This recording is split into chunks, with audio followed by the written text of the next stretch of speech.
Piglinaw ni Phibox Mayon Volcano Observatory resident volcanologist Dr. Paul Alanis na dainin panibagong luho o batak sa Bulkan Mayon matapos magbutwa ang siring ng mga impormasyon sa social media.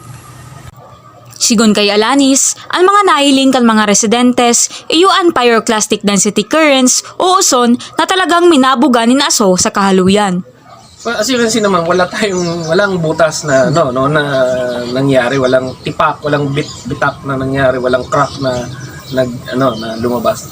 Ano lang po 'yon. Dati yung nakita nila is yung pyroclastic density current o uson na talagang na mag-uusok yan na medyo may katagalan kapag dumaan.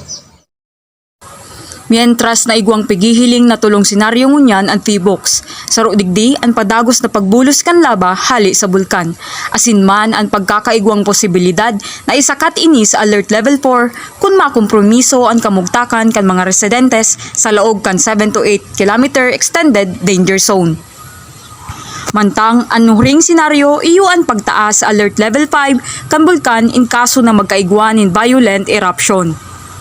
Sa ngunyan, mantinidong nakataas alert level 3 ang bulkan asin padagos ang mandatory evacuation sa mga residentes na nasa laog kan 6 km permanent danger zone. Padagos man ang pagtaonin abiso sa mga residentes na nasa 7 to 8 km extended danger zone na maging alerto asin preparado anuman na oras. Rosalie Marbella, DCGB, BU Student Intern.